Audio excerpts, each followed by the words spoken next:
Masala bond കേസിൽ Thomas ഐസക്കിനെ വിളിപ്പിക്കുന്നത് എന്തിനെന്ന് ED. വ്യക്തമാക്കണമെന്ന് ഹൈക്കോടതി. എന്ത് ആരോപണത്തിന്റെ അടിസ്ഥാനത്തിലാണ് സമൻസ് അയച്ചതെന്ന് ഇ.ഡി. പറയുന്നില്ലെന്ന് കോടതി ചൂണ്ടിക്കാട്ടി. ഒരാൾക്കെതിരെ നടപടി ആരംഭിക്കണമെങ്കിൽ വ്യക്തമായ കാരണം വേണം. ഐസക്കിനെതിരായ ആരോപണം എന്താണെന്ന് അടുത്ത സിറ്റിംഗിൽ ബോധ്യപ്പെടുത്തണമെന്നും ജസ്റ്റിസ് ടി.ആർ. രവി നിർദ്ദേശിച്ചു. ഹർജി കോടതി ചൊവ്വാഴ്ച പരിഗണിക്കും. വിവരങ്ങളുമായി എബി ജോൺ തോമസ് ചേരുന്നു. എബി, തോമസ് ഐസക്കിന് ഒടുവിൽ ഹൈക്കോടതിയിൽ നിന്നും ഒരു ആശ്വാസം ലഭിച്ചിരിക്കുകയാണ്. എന്തൊക്കെ കാര്യങ്ങളാണ് ജസ്റ്റിസ് ടി.ആർ. രവി ചൂണ്ടിക്കാണിക്കുന്നത്? ലിബീഷ്, അക്ഷരാർത്ഥത്തിൽ ഇഡിയെ ശക്തമായ രീതിയിൽ പ്രതിരോധത്തിലാക്കുന്ന ഒരു പ്രതികരണങ്ങൾ തന്നെയാണ് ഹൈക്കോടതിയുടെ ഭാഗത്തു നിന്നുണ്ടായിരിക്കുന്നത്. ഒപ്പം തന്നെ തോമസ് ഐസക്കിന് വലിയ രീതിയിലുള്ള ആശ്വാസവും ഈ മസാല ബോണ്ട് കേസുമായി ബന്ധപ്പെട്ട് ലഭിച്ചിരിക്കുന്നു എന്ന് തന്നെ പറയാം. കാരണം ഈ കാലം അത്രയും മസാല ബോണ്ട് കേസുമായി ബന്ധപ്പെട്ട് ഐസക്ക് ചൂണ്ടിക്കാണിച്ചിരുന്ന, ഐസക്ക് മുന്നോട്ട് വെച്ചിരുന്ന വാദങ്ങൾ അപ്പാടെ അത് ആ നിലയ്ക്ക് തന്നെ പരിഗണിക്കുന്ന നിലയായിരുന്നു കോടതിയുടെ ഭാഗത്തു നിന്നും ഇന്നുണ്ടായിരിക്കുന്നത്. പല ഘട്ടങ്ങളിലായി ഇഡിയുടെ സമൻസുകൾ വരുന്ന സമയത്തെല്ലാം തന്നെ ഐസക്ക് ചോദിച്ചിരുന്ന ചോദ്യങ്ങൾ തന്നെയാണ് ഇന്നും ഹൈക്കോടതിയുടെ ഭാഗത്തു നിന്ന് തന്നെ ഉണ്ടായിരിക്കുന്നത് എന്നുള്ളതാണ് പ്രധാനപ്പെട്ട കാര്യമായി ചൂണ്ടിക്കാണിക്കാനുള്ളത്.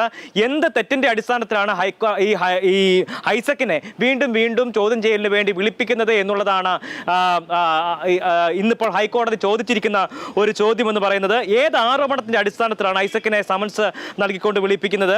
ഒരാൾക്കെതിരെ ഒരു നടപടി എടുക്കണമെങ്കിൽ, അത് ആരംഭിക്കണമെങ്കിൽ അതിന് വ്യക്തമായിട്ടുള്ളൊരു കാരണം ഉണ്ടാകണം. അതിനിയും ഇ.ഡി. വ്യക്തമാക്കിയിട്ടില്ല തുടങ്ങിയ കാര്യങ്ങളാണ് ഹൈക്കോടതി ചൂണ്ടിക്കാണിച്ചിരിക്കുന്നത്. ഐസക്കിനെതിരായിട്ടുള്ള ആരോപണം എന്താണെന്ന് അടുത്ത സിറ്റിംഗിൽ കൃത്യമായ രീതിയിൽ ബോധ്യപ്പെടുത്തണം എന്നും ഇന്ന് ഹൈക്കോടതി ചൂണ്ടിക്കാണിച്ചിരിക്കുന്നു. ഈ മസാല ബോണ്ട് കേസുമായി ബന്ധപ്പെട്ട് ഫെമ ചട്ടലംഘനം ആരോപിച്ച് തന്നെയാണ് ഇത്തരത്തിൽ ഇ.ഡി. നിരന്തരമായി ഐസക്കിന് നോട്ടീസ് അയച്ചുകൊണ്ടിരുന്നത്. ഈ ഘട്ടങ്ങളിലെല്ലാം തന്നെ ഐസക്ക് തൻ്റെ നിലപാട് ആവർത്തിച്ച് വ്യക്തമാക്കുകയും ചെയ്തിരുന്നു.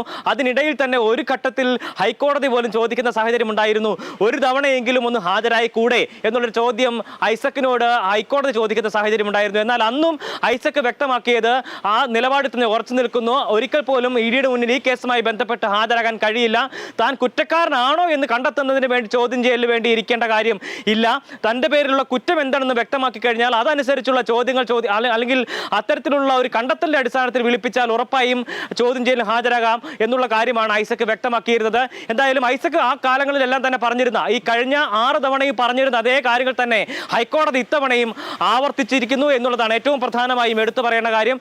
എന്തായാലും ഈ മസാല ബോണ്ട് വിഷയവുമായി കേസിൽ ഇ.ഡി. ശക്തമായ രീതിയിലുള്ള പ്രതിരോധത്തിലേക്ക് പോകുമ്പോൾ ഐസക്കിന് ഹൈക്കോടതിയുടെ ഭാഗത്തു നിന്ന് ലഭിക്കുന്നത് വലിയ ആശ്വാസം തന്നെയാണ്. ലിബീഷ്, ശരി എബി. മസാല ബോണ്ട് കേസിൽ തോമസ് ഐസക്കിന് ആശ്വാസം, ഇ.ഡി. പ്രതിരോധത്തിൽ. വിവരങ്ങളാണ് എബി ജോൺ തോമസ് കൊച്ചിയിൽ നിന്ന് നൽകിയത്. ഐസക്കിന്റെ പ്രതികരണം വരുന്നുണ്ട്. 1 ഇഞ്ച് പോലും ഇ.ഡിക്ക് വഴങ്ങില്ലെന്നാണ് തോമസ് ഐസക്ക് പത്തനംതിട്ടയിൽ പ്രതികരിച്ചിരിക്കുന്നത്. ബി.ജെ.പിയുടെ രാഷ്ട്രീയ ഏജൻസി മാത്രമാണ് ഇ.ഡി. എന്നും അദ്ദേഹം പറയുന്നു. വിവരങ്ങളുമായി സന്തോഷ് ചേരുന്നു. സന്തോഷ്, ഈ ഹൈക്കോടതിയുടെ പരാമർശത്തിന് ശേഷം എന്തൊക്കെ കാര്യങ്ങളാണ് തോമസ് ഐസക്ക് വ്യക്തമാക്കുന്നത്? ലിബിഷ്, പുതിയ സംഭവവികാസങ്ങളിലേക്ക് നീങ്ങുകയാണ്. എന്തിനാണ് തന്നെ ചോദ്യം ചെയ്യേണ്ടി ചില വിശദീകരണങ്ങൾ ഇ.ഡി. കോടതിക്ക് നൽകി. ഇൻഫ്രാസ്ട്രക്ചറിന് അല്ലാതെ ഈ ഫണ്ട് ഉപയോഗിച്ചിട്ടുണ്ട് എന്നുള്ളതാണ് അതിന്റെ അർത്ഥം. അത് എന്താണ് എന്ന് കോടതി ചോദിച്ചു. അടുത്ത സിറ്റിംഗിൽ ഹാജരാക്കാമെന്നാണ് ഇ.ഡി. പറഞ്ഞത്. എന്താണ് അവരുടെ വിശദീകരണങ്ങൾ എന്നുള്ളത് കേൾക്കട്ടെ, അതിനുശേഷം ഇ.ഡിയോട് മറുപടി പറയാം. എന്തായാലും 1 ഇഞ്ച് പോലും ഇ.ഡിക്ക് വഴങ്ങാൻ ഉദ്ദേശിക്കുന്നില്ല. ഉപകരണമായി ഇ.ഡി. മാറിക്കഴിഞ്ഞിരിക്കുന്നു. ആളുകളെ ഭീഷണിപ്പെടുത്തുക, പണം ബി.ജെ.പിക്ക് സംഭാവനയായി മേടിച്ചു കൊടുക്കുക, ആളുകളെ ഭീഷണിപ്പെടുത്തുക, കൂറുമാറ്റുക എന്നുള്ള നിലയിലേക്ക് ഇ.ഡി. മാറിയിരിക്കുന്നു. ബി.ജെ.പിയുടെ കൊള്ളയടിക്കൽ യന്ത്രമാണ് ഇ.ഡി. എന്ന നിലയിലാണ് ഇപ്പോ തോമസ് ഐസക്ക് ഈ വിഷയത്തിൽ പ്രതികരിച്ചിട്ടുള്ളത്. ലിബീഷ്, ശരി സന്തോഷ്. 1 ഇഞ്ച് പോലും ഇ.ഡിക്ക് വഴങ്ങില്ലെന്നുള്ള ഉറച്ച നിലപാടുമായി തോമസ് ഐസക്ക് രംഗത്തെത്തിയിരിക്കുന്നു. വിവരങ്ങളാണ് പത്തനംതിട്ടയിൽ നിന്നും സന്തോഷ് നൽകിയത്. മറ്റു വാർത്തകളിലേക്ക്. തൃശൂർ അതിരപ്പള്ളി വാൽപ്പാറയിൽ കാട്ടുപോത്തിന്റെ ആക്രമണത്തിൽ തോട്ടം തൊഴിലാളിയായ യുവാവ് മരിച്ചു. തമിഴ്നാട് വാൽപ്പാറ സ്വദേശി അരുണാണ് മരിച്ചത്. മുരുകാളി എസ്റ്റേറ്റിൽ 4-ാം നമ്പർ ഫീൽഡിൽ ജോലിക്കെത്തിയതായിരുന്നു അരുൺ. തേയിലയ്ക്ക് മരുന്നടിക്കുന്നതിനിടെ കാട്ടുപോത്ത് ആക്രമിക്കുകയായിരുന്നു. ഇടുക്കി മൂന്നാർ മാട്ടുപ്പെട്ടി എസ്റ്റേറ്റിലെ നെറ്റിമേട് ഡിവിഷനിൽ പടയപ്പ എത്തി. മാട്ടുപ്പെട്ടി മേഖലയിൽ ഇറങ്ങിയ പടയപ്പ വഴിയോര വിൽപ്പനശാലയ്ക്ക് നേരെ ആക്രമണം നടത്തി.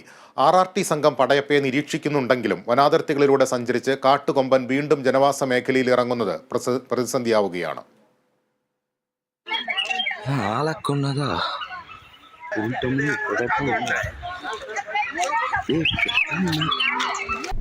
കാട്ടുകൊമ്പൻ പടയപ്പ വീണ്ടും ജനവാസ മേഖലയിൽ ഇറങ്ങി.